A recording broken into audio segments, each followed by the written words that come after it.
Hello and welcome to Hospitality Digital Marketing live coverage of HSMAI's Digital Marketing Conference. And I have snagged, I've been dying to talk to this man all day. He's been way too busy doing highfalutin deals in very important ways and talking to very important people, but I finally got you at least for 5 minutes. Yeah. I got a chance to talk with Walter, which was a lot of fun. Yeah. Great guy, and great acquisition. I know he's only been with you for 5 months and seems not only completely knowledgeable, but just a nice guy. Yeah, just fantastic. Yeah. We're very fortunate.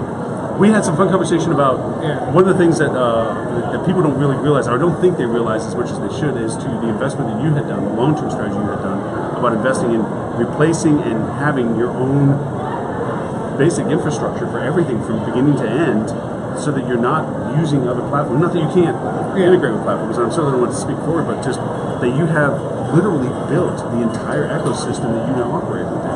That's a massive commitment. It is, and if you step back and take a look how we are positioned today, we're a full-service digital agency, which means we'll provide services on any platform. The same, whether it's SEO, SEM, content, display, meta, feedback, socials, emails, whatever. Right, and we'll provide that service on any platform. We're platform independent. And then what we realized as we are working with a lot of these third-party platforms is there's a section of the market, which is SMB, that doesn't have the dollar manpower that a large brand like Hyatt or Marriott or Hilton carries. So what they're doing is, because they don't have the dollar power that to buy the best-in-class software, what they're doing is there's a lot of compromise they're making on the software side, right? And the kind of tools they're dealing with. Hey guys, sorry for the interruption on that. We're at the conference, we're using the local Wi-Fi, and I believe that the conference that led out below us decided to eat up all the bandwidth for us.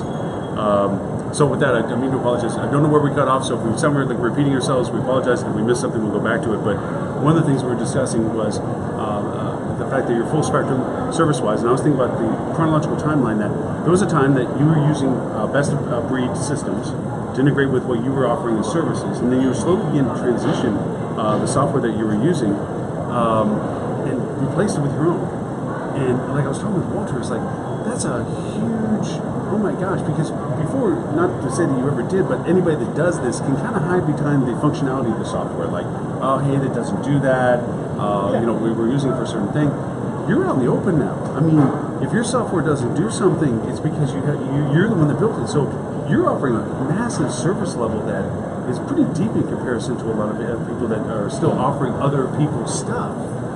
That's a serious decision. That was not an easy decision. I'd like to flip that around. Okay. There's two ways of looking at it. So one, you could be scared and you could say that now I'm in the open world and I have to explain my software as well as my services. On the flip side, I could argue now that I control my software, I can give you the services that are unparalleled. Exactly. That's what I mean. But that's a massive investment. It is a massive investment, but I'll give you a very simple example. We used to use a third-party software for local listings.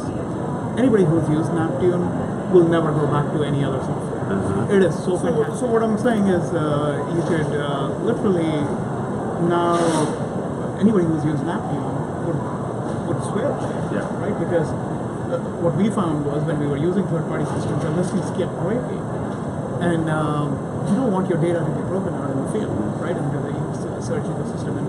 And what we found was that we were spending an infinite amount of time fixing them all the time. And so we came up with a system which does what the third-party system did, but we now automatically fix the listing. Or if we can't fix the listing automatically, we have somebody watching those, and we fix those. So what we've done is, really, because we are our own customer and we control the technology stack, we're able to get the quality and flexibility that's not part of. Sure. And that's given us a huge advantage. A lot of our enterprise customers love that. Oh, by far. No, I mean, just the investment decision on that, because you ran the investment costs, the timetable costs, the transition costs, all of them are costs, and then the commitment to the level of service of providing your own, under the auspices that now you have complete control, complete fluidity of what you can create, and sustainability, and the ability to modify. I mean, the value end proposition is huge, but that's a big, I wouldn't say leap of faith, but that's a huge commitment to do at a time that you can't even share that with your client base, because as you're going making those decisions, it's not like you're walking up and saying, hey, 18 months from now, we're going to be giving you a whole better system, and we're investing tens, if not hundreds of thousands of dollars in something. And you can't share that because until it works, you can't talk about it. And so, I mean, I can only imagine how many times you may have had situational issues with clients where you're sitting there going, if I could only kind of share. Oops, here we go. God damn it. Oh, well, we have still this one going, which is one we're going to splice from. I'm wondering whether or not.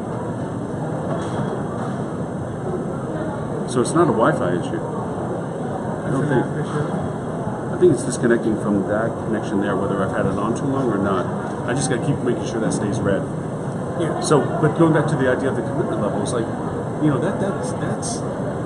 There's probably so many times I imagine you could run over to somebody's like, just give it another month, and you're gonna have a whole different process with us, or give us some time to show you the transition of what we're doing for it. So I have this theory, right? It's a theory that whenever you make an investment decision, the future will tell whether you were stupid or you were the smartest. Well, so far it's proven you to be the smartest. So clearly on my stocks, people think I'm the stupidest. My wife definitely thinks. No. She recognizes you being very brilliant. Speaking of, we cannot have a conversation without talking about Badu because anything I say about Badu, it goes back. It's like you, from a technology point of view, one thing that you have been maintaining all this time is that SEO is absolutely hardcore. There is literally, and I mean this not because you might be watching or anything, but there is nobody better in the industry when it comes to SEO than your company right now. In my mind, when it comes to doing SEO, because there is no fracture to the conversation. I will put, and I've seen Banu and your team go against the very best in SEO and be smarter than what they thought they would know. And not just in the hospitality space, but in solid SEO. I think that from an authority perspective, you guys are absolutely front notch when it comes to it. So, but thank you, I appreciate that, and we are getting recognition from across other industries, banking, retail, for that same skill. Well, considering that you are, because we have this camera going still too, so we're good. We're going to just use this camera for now. You're also venturing into other industries as well. I mean, hospitality is still core, but fundamentally, you're also making sure that you're not just single column when it comes to so if you look at fundamentally the problem that we're solving for hospitality, we're driving online revenue, online leads, sales for a location-based business. The radius is different. Our radius is the entire country, but essentially a hotel is a location-based business and driving revenue there. So retail store has the same exact problem, whether it's a restaurant, it's a coffee shop, or it's a hardware store, or it's a bank location. They have this exact same challenge. They want you to be able to drive business to their offline location. So in a lot of ways, the problem that we're solving is very simple. A lot of what we do, the entire technology stack actually scales right into that. Imagine would. The only thing I think in marketing strategies is when we're representing a hotel, we're looking at a very broad spectrum, broad geo range. When we're looking at a coffee shop, we're looking at a 5-mile radius, or a 3-mile radius. So if you're looking at a bank, a 3-mile radius.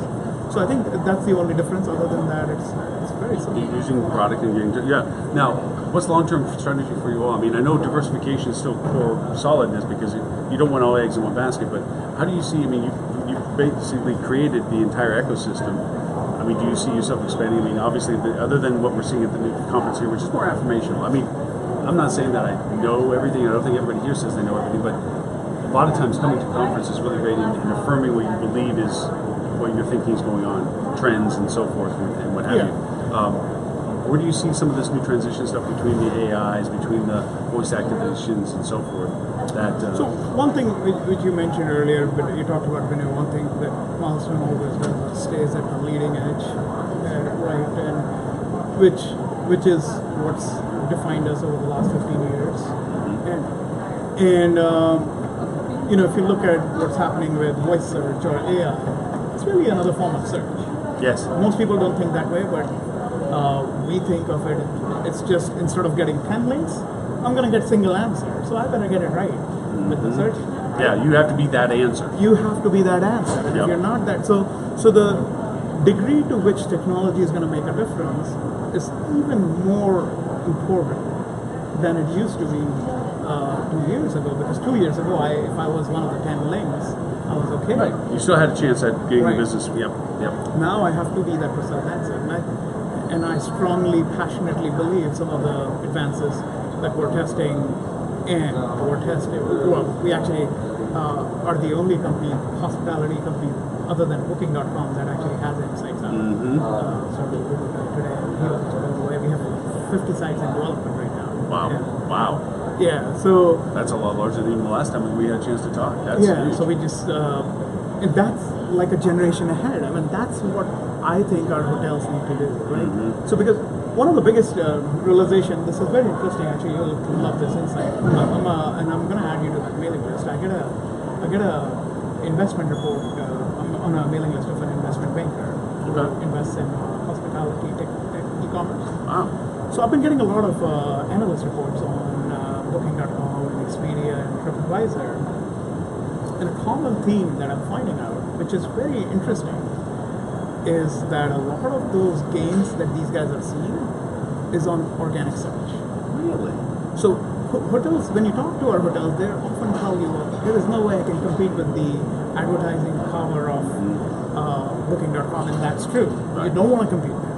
But a lot of the gains these guys are having are not on that increasing the advertising. They're on the organic side. They're on the organic side, whether they're implementing the new URL structure. TripAdvisor gained, I saw that analyst report, which I think they gained like 8 or 10% increase quarter over quarter just by changing the URL structure. So it's all SEO, technology, search based. And Booking.com is the same thing. So the message that I have for hospitality or hotels is you've gotta focus on revenue and technology. Can't just focus on the look and feel. And I know a lot of people are changing, but still I find that until you're dealing with a very savvy hotelier, it's very hard for them to discern between what's real technology versus what looks like perception. Yeah, shiny object stuff. Yeah, like, oh, that's new tech. No, it's just a new wrapper on. Well, you gotta get past the buzzwords, right? You gotta actually go into the system, but the beauty is the same technology that OTAs are using is available to an individual hotel at very low cost, right? So it's not like you're gonna break the bank, unlike advertising, when you will break the bank. You can't afford to advertise like OTA. Yeah. So to me, that's the biggest realization I got over the last 60 days as I was reading through those analyst reports, and I'll send you those. They're very insightful. No, because you also echoed something that has come up 2 times before now, and that is technology. Be looking at the technology, because use the technology that's already out. Quit looking for the next thing or the shiny object thing. It's look at the technology you have right now and use the technology that's available right now. I mean, you're echoing, like I said, we've had the conversation over twice now so far where we're like, yeah, that's right. We need the technology now to be looked at and use what we have available right now. And be able to, what I sometimes feel sad about is I really feel sad because it's a challenge in the industry, is to be able to go shift through the hype or the buzzwords, right? So, okay, AMP is cool. Don't go by AMP is cool. Go understand what it takes to do it. Right. How do I implement AMP in a proper way? What is it going to do for me? And that's, I think, what's the most critical. Or whether we talk about structured data. So if I just have a website structured data, or if it's edge card or hotel website structured data, what does it do for me? Nothing. Right. Okay, I've got a check mark. Right? Yeah. Now my vendor can come in and say, I have structured data. But that structured data does not solve the problem that you're really trying to solve. What you want is most of the content in that structured data. Well, I promise you that we need to have you on the live show because of the interruptions that we've been having on this thing, which I feel bad. We have it up full recording there, and then we're going to load up the video for that on the live show anyway, so we'll have that up for it, minus the first starting that we had. But just to get you on the show, because I think there's more depth to it. Because you now see the entire ecosystem, because you built the entire ecosystem. So you begin to see correlations that other people just don't see because they're dealing with disconnected data. They're still dashboarding stuff where they're not even using the same data, they're just mirroring the data in a format that's comparable to other data. They're not really using the data in a truly comparative way, in an intelligent way, where you already have built a structure that does that. And like I said, dealing with clients and talking with clients about their needs and requests, at first there was a price objectivity because with having such a great system, there's a price point to it. But I can honestly tell you from a client that I presented your IU as an option to, they were surprised by the price. They were surprised at the level of the price being as low as it was, because after hearing not the hype, but the value proposition to it, they were really assuming it to be a much higher price than what came through. Yeah. And I think people are beginning to realize that value proposition isn't necessarily translating to being always expensive. It's what's the value proposition of what it's really providing. And some people, they want certain functionality. It's like, well, do you really need it? Are you really going to use it? Proprietary versus non-proprietary. I want to be able to control my website. Do you really need to? I mean, at the end of the day, do you really need to go in there and do certain things that a platform that you can use content generation for and do the things that you allow to have happen? Isn't that really what you need? You need the functionality, not the control function to it. Because you provide an awesome service where you can create content generation. It's WYSIWYG, you have rich media implementation, all SEO optimized to it. You have consumer feedback capabilities and so forth. And yet the resistance might be, well, I want my website on my platform that I can do my stuff. It's like, maybe you're having a functionality you don't need. So yeah, so we find that, and I was talking to somebody today, and they said, we'd love to do it, but it's not on an open platform. And then I said, well, you have a site on an open platform today. What are you planning to do? Right. Are you going to keep that, or are you going to get rid of it? Are you really using the advantage of what you think it is? It's like, no. So they're going to get rid of it anyways, and they don't update it on a daily basis. So, right. So I think it's a little bit of a perception issue, right? I mean, a lot of chains build site on Adobe platform. That's not your platform. That's it's still somebody else's platform. Right? Yeah. So I think in a lot of ways it's just a perception issue. My view is we're developing on that platform because we can scale. Otherwise, I think you mentioned a very good point. Why are we able to provide that cost, that service at such a low cost? The reason is we are able to distribute that across multiple clients. Right? So you could theoretically do all of that stuff, whether it's schema, structured data, AMP, all of that can be done on the WordPress site. It can be, and people are doing it. But then you got to make sure that you have a technology geek at your company. Not just more than one platform of a thing. They just do schema, they got to do AMP, they got to do all these other things. So this is not an e-commerce manager. This is a technologist, right? So this is a software, computer science background, or some kind of a background or it doesn't matter what their background is, but they gotta live and breathe technology. They can't be just the distribution guy. Right. So you gotta make sure you staff up that. And the second thing is you gotta make sure you have enough money in your budget every year to innovate on your WordPress site. And as long as you're willing to do that, it should work. And the big chains do that. Adobe does that. Yes. No, sorry, they've Hilton internalized does a lot of that. their stuff. Yes. Marriott does that. Yes. I mean, all of these guys are innovating. So if you are one of those, and you can afford to hire those right people and put enough money in for innovations on a constant basis, by all means go there. Yeah. But if you're an individual hotel, and maybe you're large enough to afford all of that, and that's okay. Yeah, well, again, it goes back to the ideology. Can you really pay the salaries that you have to pay for the talent that you have to have to be able to do those just for one property? And it's just not an affordable proposition where you allow for the dilution of the cost because you can get the best of breed and absorb the cost because you're diluting it over a number of client bases to it. And I remember a long time ago where I was wanting to put Flash, remember when Flash was around, Flash on a lot of websites. And I remember it was like, okay, I can build those. And the agent that I was working with at the time, they quoted me some price per website. I'm like, oh, that's ridiculous. I can build those, it only takes me a couple hours. Yeah, but I had 150 websites I had to do that for. There was no way to scale it. It's a scale, and it's also, people get it right the time they're developing it, but then 6 months later you're out of sync. Yeah, exactly. Anyway, I think, they're wrapping up for it. We have the video here. We're going to post it up for live. Apologies for everybody that watches this after they've watched this go in and out of the live broadcasting of it. We'll put it all together, make sure it all comes. And thank you so much for the time for it. Thank you, Lauren. Dying to get you to talk to it. Got to have you on the live show. We can spend more time actually diving into some of these individual things. Yeah, would love to get on one of your shows. I log in once in a while. I do log in. You might probably see my name pop up. It does every once in a while. It comes up, so it's all here. Yeah. But I'd love to get onto your show. It's always a pleasure. It's simply pleasure. It's simply pleasure to talk to somebody so knowledgeable. I smile every time I see you. Always that case. All right. Thank you so very much. Appreciate Thank you very much, Anil. All right.